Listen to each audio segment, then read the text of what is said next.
Welcome to another episode of Recipe Club, the podcast where we debate the best way to cook the things you want to eat. My name is Chris Yang. I'm the co-host of this podcast along with my friend Dave Chang here. Hello, and we're back to towards a rhythm of where Chris and I lose every week. Happy, everybody? You see what you did? Some things change, some things stay the same. It's a JDB episode. Today, our in-house wedgie member of the Recipe Club is none other than the author of Saved by the Bellini and current champion of the Recipe Club, cannot be unseated, cannot be knocked off his perch, John deBary. What's up, John? What's up? It's a very special episode. Is it? Are you going to die in this episode? Is something terrible going to happen? Is that what makes intervention going to happen in the episode? It's a very special episode. Usually means something dark is going to happen. What's been happening, JDB? You've been doing a little summer traveling. We saw you out here, and then I was in LA. Yeah, I was. Have you been? Is it book tour stuff? Are you? Not really. I mean, book tours aren't really a real thing for most authors. So I did like an event in DC and things here and there, but it's more like serendipitous rather than some strategic tour that's been planned out, in advance. But I was in DC for like 7 hours. Oh, and the guy who submitted the locks, remember the locks from last season? Yeah. He was there at this event in DC, and he made me a T-shirt, and it was so nice. He made me a Saved by the Bellini hypercolor T-shirt. You made you a T-shirt. I like actually cried a little bit. That's some super fan shit right there. I'm a little competitive, and I'm a little upset that nobody's done that for me. Come on, man. You've never gotten a T-shirt in your whole life, Dave? Wow. No, but I've gotten sage from a prisoner in New Mexico before. Okay. I mean, let's not ask more about that. What? What? He was in prison for many years, and this was when Mind of a Chef came out on PBS, and it was his favorite show. And he said he really liked me, and that he had picked wild sage in the prison yard. Just for you? Wow. Yep. And he sent it to me. That's really sweet. It's also funny to me. I feel like Recipe Club, we always talk about being on Delta. It's funny that Mind of a Chef is shown in prisons. They're just like... Yeah, well, it was a little weird when I came to the conclusion of why he liked me. What he was thinking of. What? Oh, my God. That's what was implied in the letter. Oh, he liked you. Oh, yeah, and in the letter was all of this powdered, pulverized, dry sage. And that cut out. That was able to get out of the prison. Like I guess, yeah. Wow. And I was like, never again do I want to open up mail. Powdered anything in a letter, not a good sign. Not great. No, I mean, Unless I've never gotten a it. T-shirt made. Nobody's ever made you a It was the T-shirt. first It's not time. like that. That's such a personal thing. They made. So what? Do you have it? How hard is it to grab this I do T-shirt? have it. Not hard. Hold on. Let's see. I mean, nobody's done that kind of personal stuff. But like JDB does one random podcast. He does one random podcast. Our podcast. Yes. All right, JDB, hold it up. Look. It is a custom Saved by the Bellini. Furby background.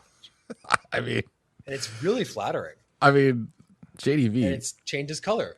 Very rarely do you like in It's so you. That's what I was gonna say. It's know. like it's right on. I know. It's spot on for you. I'm a little. I'm gonna say I'm more than a little jealous, and I'm also simultaneously upset that we even chose that recipe. Because if we could go back in time, if I had the power to go back in time, I would prevent that from ever happening. So that event, if I had one opportunity to go back in time to fix the wrongs of the world, that's the one thing I would do to go back in time to prevent you from actually getting that T-shirt made out of love and Just one chance. You been cooking or eating anything interesting, JDB? I feel like I've been having a low culinary because I've been traveling a lot, so it's just a lot of snacks. Just snack world. Yeah, just total snacks. Although I actually did have some leftovers of the sweet potatoes from like 3 weeks ago, and they're still pretty good. 3 week. Did you put it in the freezer? No, you did No, not. it's just in the back of the refrigerator. Oh, you wanted to age it. Yeah. What's your max on refrigerated leftover? I think 72 hours. Yeah, that's your max. Because again, I think that's when food can go bad after cooked. I mean, clearly it can go longer, but I'm a conservative person, and I want to make sure that You also need to keep your refrigerator like organized. Yeah, just get it out. Yeah, I did that last night. I organized my fridge at 11:30 in my freezer. We can definitely build a new political party just out of your very specific conservative and progressive tendencies. I mean, listen. If the Freedom Party can go as far as they did, imagine how my fucking party's going to go. Social progressive, refrigerator conservative. Just very conservative about food safety. We are not here to talk about anybody dying from eating things that are too old. Or time traveling. Or time travel. Although I'm sure with these two nerds, it's going to come up at least one time. Call us nerd. Speaking of time travel, Star Trek First Contact. Whoa. I called it. See? Because Can I it just was say- time travel, because we know. Who's the actor that created Faster Than Light Speed when they go back in time? Actor? Yeah, when they go back in time, First Contact. Oh, He you was mean also- James Cromwell? James Cromwell. I was so Yeah. happy to see him in that role. He's in so much Star Trek, actually. Yeah. He was in like a couple episodes in the third season of TNG. He was like He's usually DS9. a cop. He's around. Is this That'll Do Pig? This is Babe? James Cromwell? Yes. Is that who we're talking about? Yes. Okay. And he usually plays a cop, like in L.A. Confidential. Also solid flick. And this is the first time where he played somebody that wasn't the stern. If you haven't seen First Contact, you should do so, number one. Right? It's a great Star Trek movie. Two, it's probably the best Star Trek movie. I'm just getting what I deserve. Although the one with the whales is really good with Shatner. The whales, the Yeah. Free Willy one, that was pretty good. What is that? That's another time travel one, isn't Yeah, it? it's time travel. It is. Maybe this is okay. Welcome to Time Travel Club. We have lost. Let's get the data from Spotify. We lost 99% of all listeners 5 seconds ago. This is the podcast where we debate the best way to travel through time. No, we are here to talk about our theme ingredient for this episode of Recipe Club. We have gathered here together to discuss sweet potatoes, the tuber of American origin, the orange-fleshed, sometimes purple, sometimes white-fleshed, sweet, starchy superfood known as the sweet potato. JB, I don't remember. Was this high up on your draft list? Is this a favorite of yours? What's your vibe on sweet potatoes? I don't know where it was on my draft list. I actually love sweet potatoes, so it might have been towards the top. But I have been eating sweet potatoes like pretty enthusiastically for probably like 10 years. I had like a keto phase in like 2012, and it was pretty rough. But that's one of the things that lasted from that was enjoying a good sweet potato every once in a while. Not keto, sorry, paleo. I had a paleo phase. Even worse, better. I don't know what's better, but that's the remnant was sweet potatoes. As I was thinking, preparing for this episode and thinking about sweet potatoes and what to say about them, all I could come up with is I don't think I really like them. I think I like a few, but I think sweet potato fries, yucko. Yeah, fries are garbage. Sweet potato fries. Again, are like I don't know those people in my life that choose sweet potato fries. In fact, I think Hugo ate them once at a restaurant, and I made sure to edit that out of his life. Much like I'm trying to do with baseball, right? Wait, I mean, like I'm doing my best to make sure Hugo will not play baseball. by denying the sport's existence? Because I don't want to watch Little League baseball. Oh, that does seem It's going to suck. Yes. It's the worst. I That feel does bad sound for bad. all the parents that have to lie that they like to do it. They fucking hate it. Yeah. So, no. Same thing with sweet potato. I don't want to have sweet potato fries in my life. I'm counting on my children's natural lack of athletic ability to keep them from playing sports. But sweet potato. But you like it generally. This is going to get me in trouble with the Koreans, but kogoma, like a roasted sweet potato, is such a thing. They eat it. They wrap it in, not always in foil, but it's cooked in embers a lot of times, or like it's sold like it's a chocolate bar, Yes. And I don't like it like that. And it can be good. It can be naturally sweet, but sometimes I'm like, well, we have processed sugar that I can use.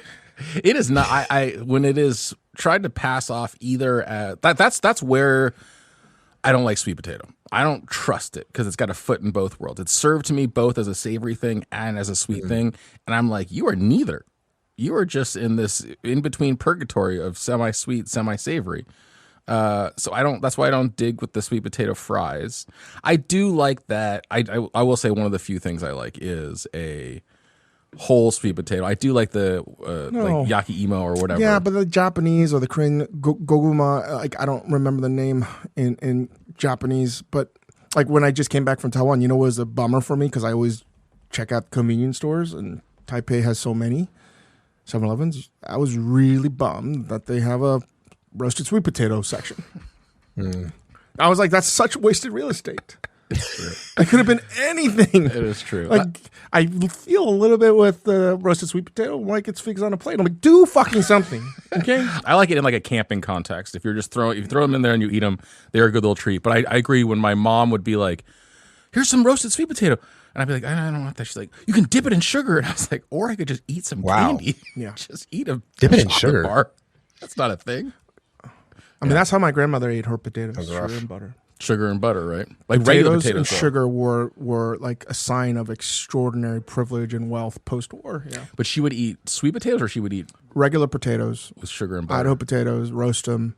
And she would always do sweet potatoes too, but she loved adding sugar and butter to her potatoes. That was her thing, and I think that was a thing for a lot of Koreans. Yeah.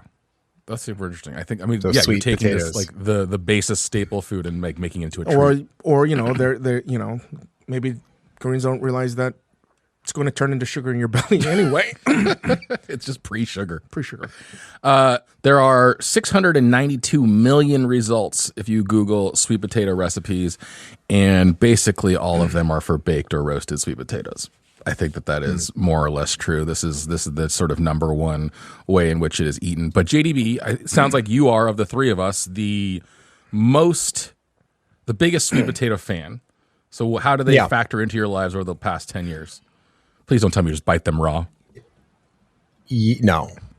If I actually buy a bunch of sweet potatoes and I soak them, I wash them, and then I wrap them in a wet paper towel, I microwave them for 5 minutes, do the whole batch, and then throw them in the freezer.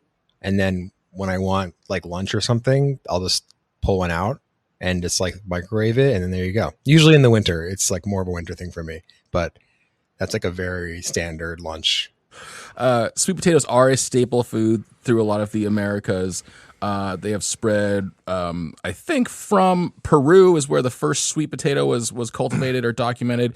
It traveled by raft, it seems like, to Hawaii and New Zealand. It was brought by... The yam came from Africa, though, right? The yam is native to Africa, but the sweet potato was brought to Africa by the slave trade and started to displace the yam a bit as one of the staple foods. The yam traveled through Asia, went from China to Japan and Korea. We eat 6.4 pounds per person of sweet potatoes, which I think... No. JDB, you were eating 18 and Chang and I are eating 0 to get that average, basically. I would say in a year it's probably right. Like I'm eating like, 5 pounds, 6 pounds. Like 5 potatoes, basically, worth of potato, sweet potato. Yeah, and usually that's because it's a braise and something else. Well, I've been doing some meal planning stuff too, and I put them in stuff as I try to eat healthier. But it's not like I'm always like, oh shit, I got to eat these last bites of goddamn sweet potatoes. It's not something I'm looking forward to. It's like, can I douse this in chili crunch or hot sauce? Give it something other than this cloying, pasty, sweet thing. The texture is not right. It's not the starch content of a regular Maybe potato. If you microwave it, then freeze it, and then microwave it again, the texture will be right. If you ever put sweet potato gnocchis on the menu, no, thank you. Dude, I mean, no, thank you. I'm good. Jesus fucking Christ. That's all I got. Sweet potato gnocchi.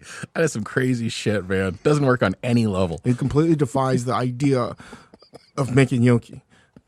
Like, it's like crazy. Take this very starchy tuber. No, now replace that with a not very starchy tuber. It's like insane. It's trying to make literally like making a pig fly. It's insane.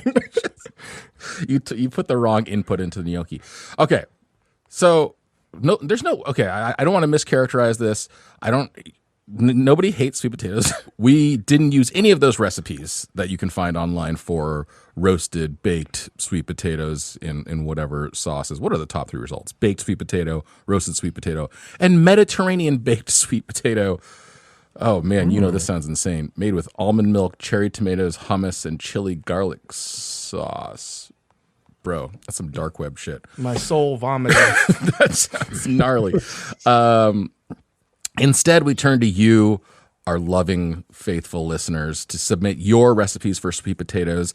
And as a reminder, you can continue to send in recipes for the remaining ingredients this season. Send us good recipes, strong recipes that people want to eat. Really delicious stuff. Because all of these ingredients could be turned into something delicious. Ube, chicken wings, flavored vodka. And some other stuff. So send those recipes into the fixer at majordomomedia.com. And thank you to everybody who has submitted them this season. Although some of you, I think, are playing pranks on us, some of you have been very diligent and sent in your family recipes. This time around, we got 4 submissions in the final selection for John to choose from. There was a keema-style stew with 2 potatoes by Cynthia Alexander, a regular submitter. Loaded taco sweet potato sliders by Kira Brandman. Sweet potato custard pie by Mary Bennett, who I believe is also a regular submitter. And roasted sweet potato spears with bacon vinaigrette by Annie Bauccio. We all know what you chose, John, but tell the listeners and explain your thinking. I chose this recipe because you guys forced me to. So that's my thought process. Because a future version of Dave showed up through a rift in the time-space continuum and stopped you from... A burned out, like half like on fire Dave Chang came out of a portal in my house. Patch. Grabbed, and like a weird gun, like Cable or something from X-Men, and then grabbed my arm and said, "Don't choose the sliders." As you were about to say loaded taco sweet potato sliders, Dave from the future I was like, and said, and nope. Then so my second choice was these. So I didn't want to do savory again. I didn't want to do sweet again. And this also had a very high, core ingredient to other ingredient ratio. It's like 4 pounds of sweet potatoes. It's so much sweet potatoes, and then like a little bit of everything else. So it really hits the nail on the head in terms of like being about sweet potatoes. And also it's cute that it's from Gourmet. It kind of reminds me of the binder my mom made. So it has like a sentimentality to it. Hi, my name is Annie, and this is my recipe for roasted sweet potato spears with bacon vinaigrette. I got it from Gourmet Magazine. I'm a lover of all things food writing, so food magazines, cookbooks, and for years maintained a subscription to Gourmet Magazine. We were heading up north to have a family Thanksgiving with a whole bunch of people, where really the main event was the turkeys.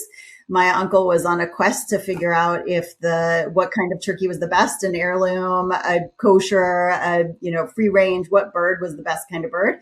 And so he had bought a bunch of turkeys, and I was just looking for side dishes and ways to support him. And this was a recipe that did not involve sugar at the dinner table and seemed like a good choice. So I'm a big oven bacon maker. I don't really usually like to make bacon on the stovetop, but for this one I do, because it's chop up the bacon and do it that way. And I cook the bacon pretty low. I don't like it to get overly crispy.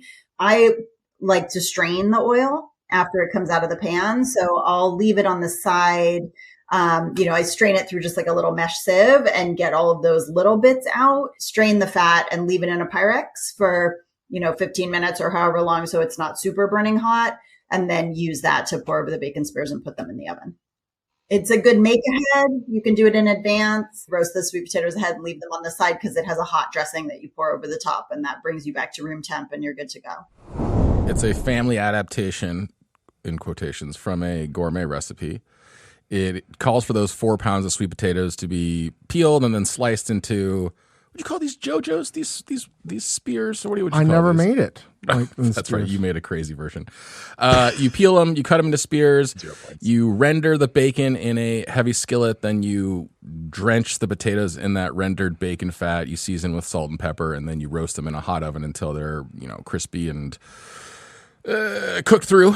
Then You add some olive oil to that skillet with the potatoes taken out. You stir in your scallions, and you add a little sherry vinegar, a little water, salt, and pepper, and that is your vinaigrette, which you, again, douse your potatoes with. That is the original Annie Bauccio version of roasted sweet potato spears with bacon vinaigrette. But, of course, here in the Recipe Club gauntlet, we never do things just by the book. We took that recipe, we made it the original way, and then we did 3 little variations to see how far we could push this thing. And this time around, our constraints came from the new and improved Wheel of Death that is behind me here.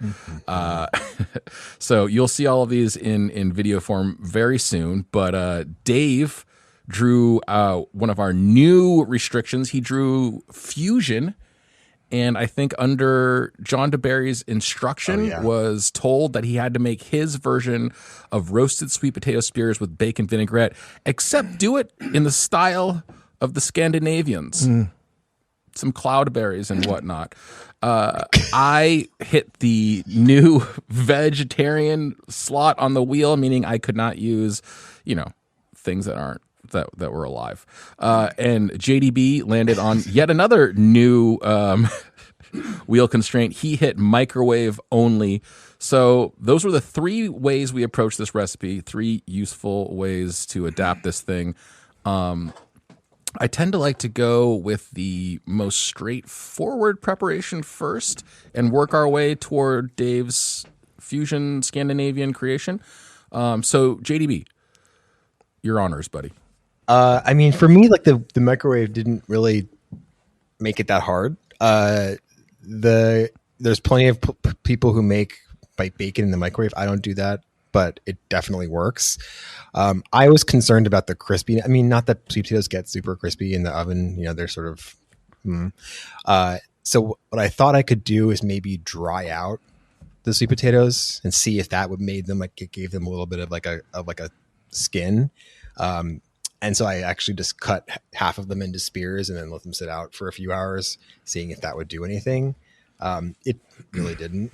There's no difference between it. I just had to cook them for a really long time in the microwave. Even cooked as spears, like it was like 7 minutes in the microwave, and it was still a little al dente. But it's actually like if I was going to adapt this into a super easy weeknight, 20-minute meal kind of like recipe, this would totally be the way to do it. It wasn't really, it was good. Like it was totally fine and it was easy, and you just dump everything in a bowl at the end and then you just go for it. Like the only thing is you kind of miss the opportunity to make the vinaigrette like in the pan, as it's, kind of intended. But that I don't think you really lost a lot with that. I would just, if I was making this again, I would add way more scallions and way more bacon, because it just felt like a bunch of sweet potatoes, like with like some pieces of bacon that were kind of like floating around. How did it taste with the vinegar? I thought it was good. Right? I thought the vinegar, the acidity was nice. Yeah, you're not gonna like blow your tits off, but it's definitely like there, and it balances out the sweetness from the potatoes. So you're not getting that like cloying thing that you could definitely get with sweet potatoes. So for sure, crispy bacon is possible in the microwave. I have seen it with my own eyes. Yeah, it is not super more crispy. than possible. It's fine. Super crispy is very possible. You just have to let it. Once it's out of the microwave, you just have to let it cool. You have to let it dry, not dry. You have to let it drain and cool, and it's super crispy. Yeah. Can you get, Chen? Could you imagine a browned crispy potato? I think you could theoretically do it, but I think that it would be very difficult to do. You would have to take it to the point where most of the moisture in the potato would be gone, and then it would become into something that would be leather almost, or burnt. So yeah, you could, but I think you can definitely make this dish in a microwave, and you can have crispy bacon for sure. I probably would make this recipe in the microwave. The only thing is that if you're rendering out the bacon fat, you have to do that without the paper towels, which most microwave bacon recipes call for. Or cook it in any day. Any day would work quite well, John. It'll change your life. The crispy bacon is an eye opener. Okay, so the microwave only was pretty straightforward. The only thing you maybe sacrificed is some crispy sweet potato-ness. But can I say this about like crisp, quote unquote, crisp sweet potatoes? Like one of the reasons why sweet potato fries are not great is like they're not actually that crispy because it doesn't have the starch content. We don't need to go in there. Yeah. So I'm also thinking like crispy bacon is all you really need for this dish. Okay. I will go next. I drew vegetarian, posing the obvious problem of bacon vinaigrette. So as has happened a few times this season when I've drawn vegan or vegetarian, I was trying to find some kind of smoky, savory substitute that was not. I didn't want to do vegetarian bacon. I don't want to do just like whatever straight, commercial substitution. So I went with chipotle peppers. Instead of going, I think other times I've turned to some other sources of smokiness. I thought sweet potatoes and chipotle work well. What was your category? Vegetarian. So I bought a can of chipotle peppers in adobo. I used some of that adobo sauce for my vinaigrette. But when it came to actually cooking the potatoes, I was fortunate that John gave me vegetarian and not vegan because I still wanted some of that kind of like animal-based fat richness. So I knew I was going to do mine in an air fryer. So I sliced mine into wedges. I melted some ghee in my any day bowl because I didn't want a lot of milk solids that might burn in my air fryer because that thing torches everything. Tossed it with salt and pepper and ghee, put it into the air fryer, let those get, browned and again, not crispy, but roasty. And then I took that same little any day bowl. I added the olive oil to that. I stopped paying attention to the instructions. I'm not sure if this is what it said, but I put some olive oil with my residual ghee. I put a bunch of chopped scallion whites into there, microwave that for 45 seconds or a minute. Added sherry vinegar. I did add a tiny bit of sugar to it because I think maybe used a little bit of a heavy hand with the vinegar and a little salt to that. And like I said, the chipotle adobo for the, smokiness. And I made a vinaigrette with the chipotle peppers and I tossed all of that with the potatoes. Clever move with chipotle peppers. So you're not tasting anything that's sweet potato. Well done.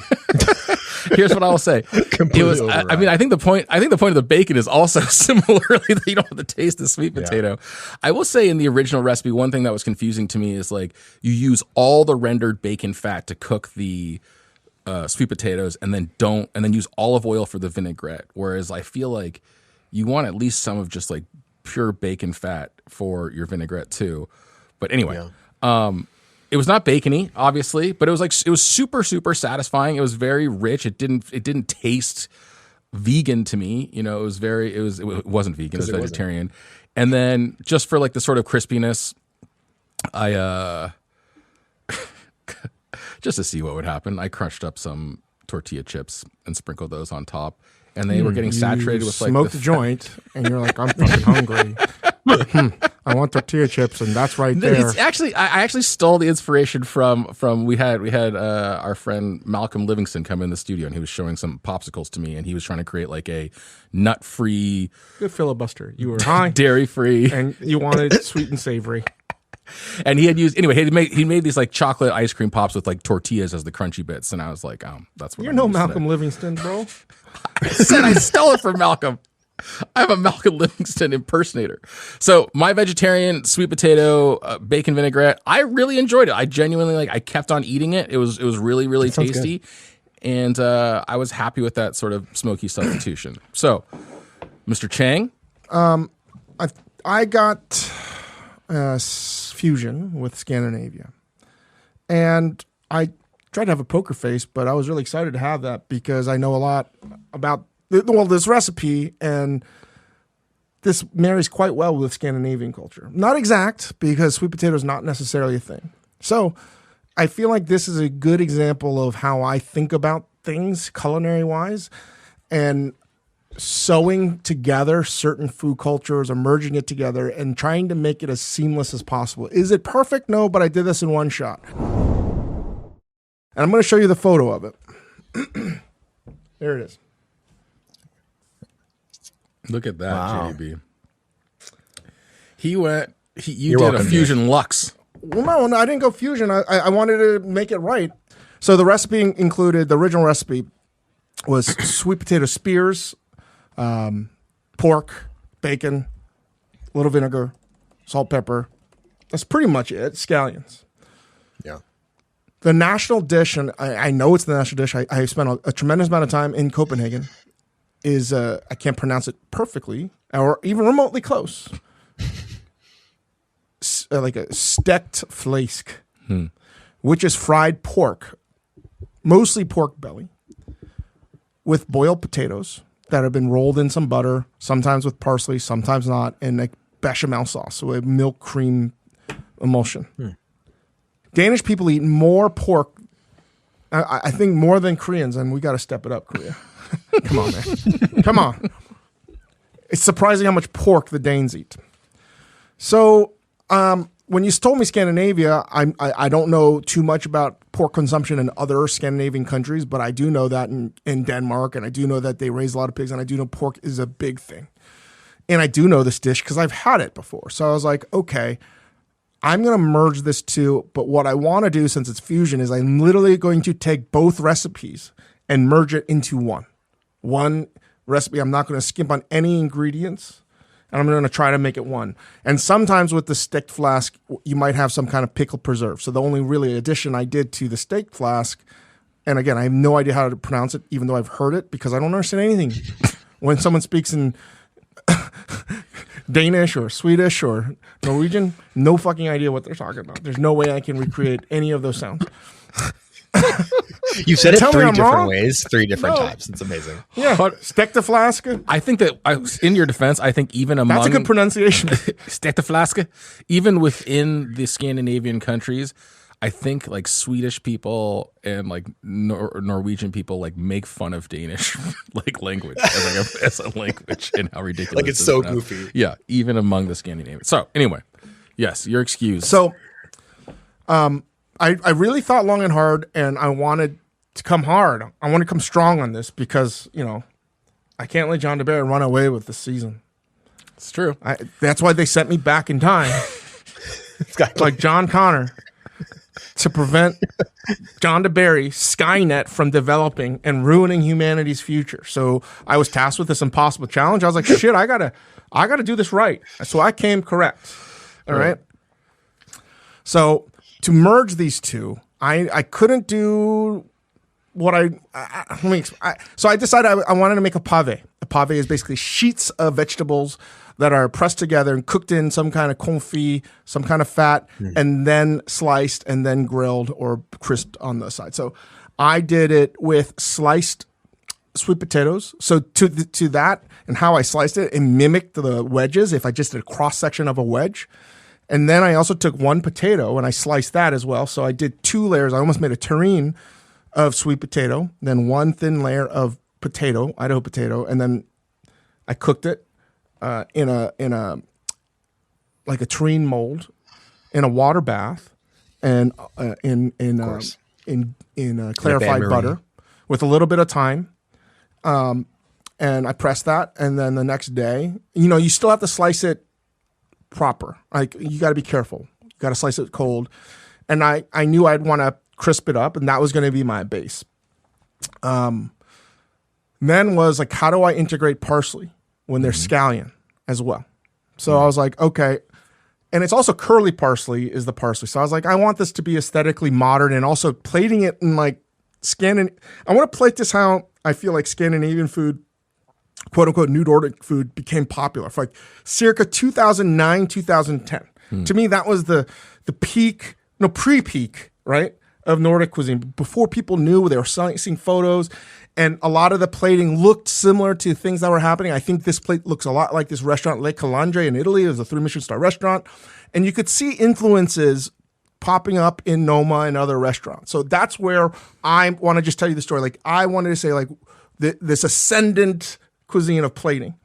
So that was one. Time travel once again. Travel took us back to 2009. So I was like, because I love how curly parsley tastes, but I wanted to integrate it in a way. So I made a curly parsley oil. So I just sauteed very quickly in hot oil the parsley, and then I blended it, and I passed it, and I had, Parsley oil. my parsley oil. I wanted to bring the vinaigrette, but if you just make a vinaigrette and you pour it into, it's hard to plate in a controlled fashion because it's a broken sauce. So I was like, how do I make this into a real proper vinaigrette that incorporates sherry vinegar and some of the acidity that you might have as a compote or a preserve in a lot of the heavier foods that you might get in Scandinavia? So, of course, my thought went to cloudberries, right, which are these, Of course. or sea buckthorn, but I couldn't get those. And cloudberries are they're both orange tart things. Yes. So I chose something that is more Swedish that I've had. I've had more lingonberries in Sweden than I've had in Denmark. So I bought a lingonberry preserve online. Which they will eat with herring on toast. Yeah. And I diluted some of that with some water, the sherry vinegar, and a little bit of the bacon fat. And I made an emulsion from that, and I thinned it out with the water so I could now drop it and plate it like a normal sauce. And the sauce on the flake de staska, whatever, the steak de flask, is a bechamel. So I made a loose bechamel, a thinned out bechamel. And for the pork element, I cooked out some thin bacon, and I pressed it in the oven so I could get a perfect disc, and I cut a shape out of it, perfectly crispy, and I glazed it with some of the lingonberry vinaigrette, so it got nice and crispy. It had sweetness, and then I placed that on top of my tranche of sweet potato and potato, and then I took some of the sherry vinegar and I tossed the scallion on top with some leeks that I had blanched. So that's my dish, and I plated it as such. And I feel like I took both recipes, and I merged it into one. I think you fused the hell out of them. It was. I saw this in person. It was very beautiful. It looks you nice. had your pave of sweet potato. Was it just sweet potato? Did you say? Sweet potato and a little bit of potato because I want to give a nod to the actual potato. Got it. And then a little roof of crispy bacon. Some sexy scallion on top. So again, I didn't introduce any ingredients that are not in both dishes. Maybe you could say the lingonberry isn't, but you're going to eat it with it to a degree. And then you created your circa 2009 bechamel lava lamp around the side. Correct. It's undoubtedly I high marks for fusing, high marks for plating. I could have just opened up a can of chipotle peppers. How did your dish taste to you? It tasted great. I thought it tasted fine. You put it in front of me and was like, this doesn't taste good. I think because I wanted to undersell. Chris Okay. Yang. You did want to undersell. It's true. It was a tremendous amount of effort. The attack on the chipotle notwithstanding, I did see this guy. He was Kind of very a cheap proud to shot. come in with his right. Right. I don't know. I'm just sitting here catching strays. Listen, now that we don't have to grade ourselves, that's just a softball to the judges. over Cherry there. manipulation. Motherfucker just was light on the adobo sauce on the can. That's pretty much the only thing he. Listen, I got a vegetarian in the booth that better be coming with me on this one. He was, I will say, a very adorable moment was you made a whole terrine of the pave right at home, and he came in just with a single portion wrapped in a little saran wrap. He's like, "Look what I got!" I was like, "What is that little brick of potato you put in there?" I Say thought it so. was very clever. If I have to pat myself on the back to do a pave, classic technique. It was a nice Scando fusion with I don't know, what would you call this? Americana, sweet potato with bacon vinaigrette, French. Who knows? Okay, so that was the three methods the three directions we took this recipe from Annie Bauccio, the microwave for JDB, vegetarian for myself, and a little trip to 2009 Copenhagen with Dave. And now we arrive at the competitive portion of the show where the producers in the booth today, we have Corey, Yuno, and Victoria, who are going to be deliberating the winner, the first, second, and third place for this. You included the point system here. So the way that we've been doing this is first place is worth 10 points, second place is worth 9 points, and third place is worth 8 points. feel like this is kind of like figure skating rules where you can't get worse than an 8. And then we'll average those out for the season-long standings, which I will give you right now. In first place with an average score of 9.67, which basically means he always wins, is John deBary.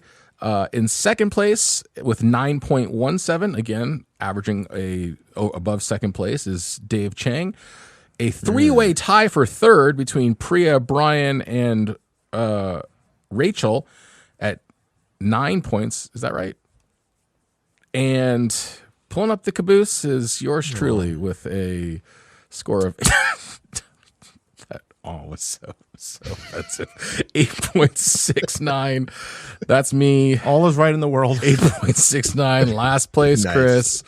Nottingham Palace over here. Just getting beaten up over here. Just fucking relegation battle every goddamn year here. It's not fair. These big clubs have so much budgets. I'm just waiting to be taken over by the Saudi Public Fund. I'll show you guys.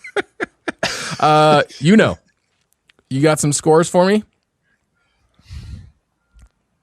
Oh, 1 second. They're deliberating. Wow. Victoria, don't forget your little friend over here. Somebody bought you a vegetarian lunch today. So while they're deliberating, I'll give these guys a couple extra minutes while they're deliberating. Let's talk about the next episode JDB is on. We have arrived, I think, at what was your first ingredient choice of the season, if I'm not mistaken. Watermelon. I think the next time you're on, we're finally going to fuck with watermelon. Yeah. And the choices you have, there's a lot of cocktails in here.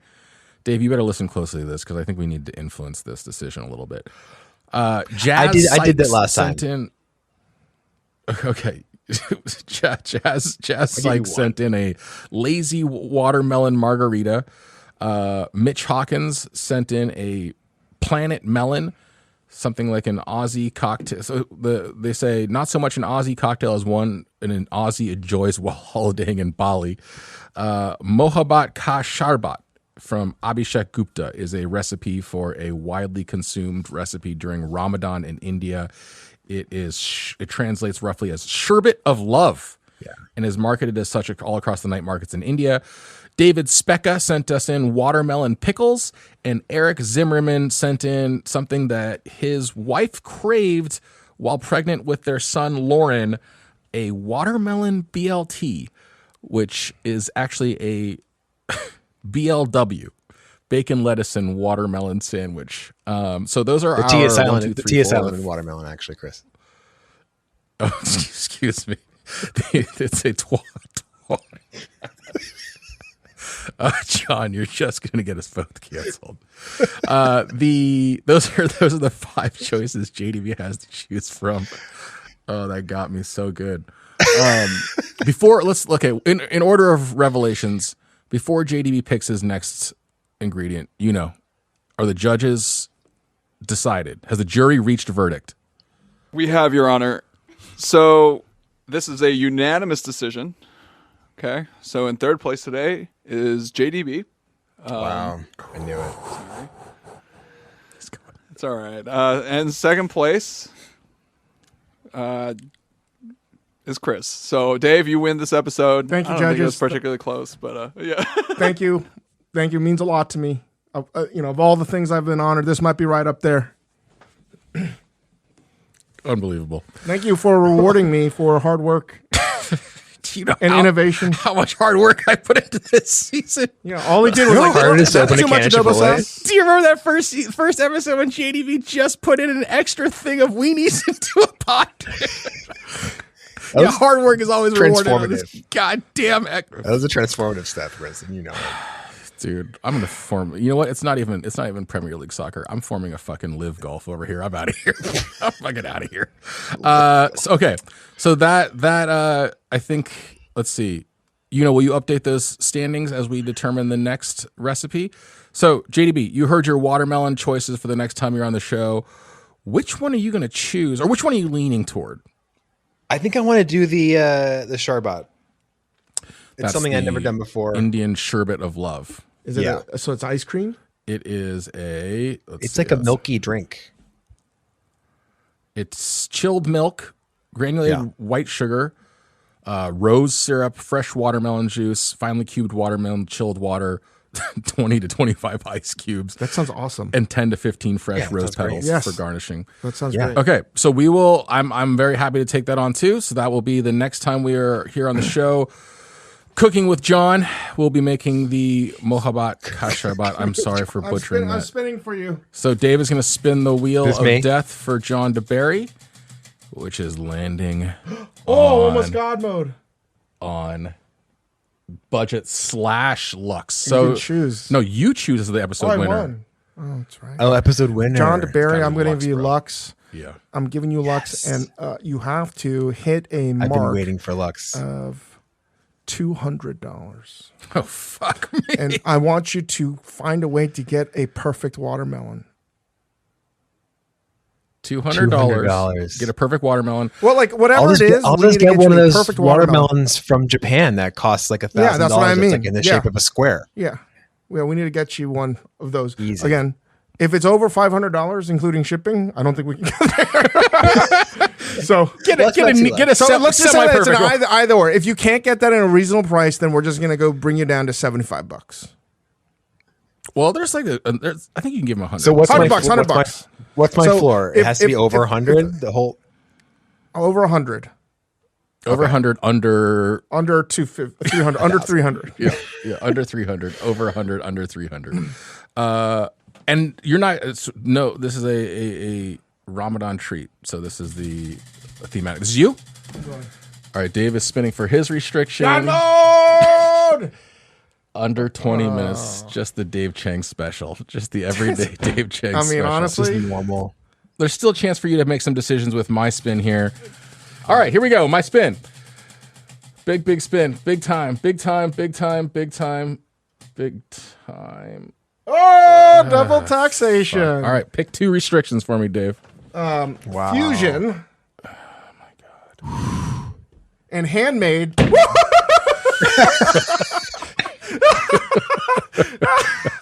All right, but no. And you're gonna fuse this with Mexico. That's good. Yeah, I'm gonna give you something legit. nice. And you have to choose to make. Okay, so here are your choices for what I can make from scratch. The ingredients This is on here great. are, I mean, milk, sugar, rose syrup, watermelon juice. I can make ice cubes. I mean, those are the ingredients. So which one of those do I have to make by hand? I mean, I'm not gonna milk a fucking cow, dude. What other ingredients? That's it. That's all there is. It's rose syrup is the only thing I can try to make by hand. Make the rose syrup. That'll be nice. Rose syrup. It is. Okay. And Mexico. And this episode will just prove that effort does not make you win this show. All right, so next time we're on here, we'll be tackling watermelon. Specifically, we'll be making the sherbet of love. God, what a fucking good name for a recipe. JDB will be making yours. What is yours again? Oh, Lux. He'll be making a Lux version of it. Dave will be spending no more than 20 minutes making his sherbet of love.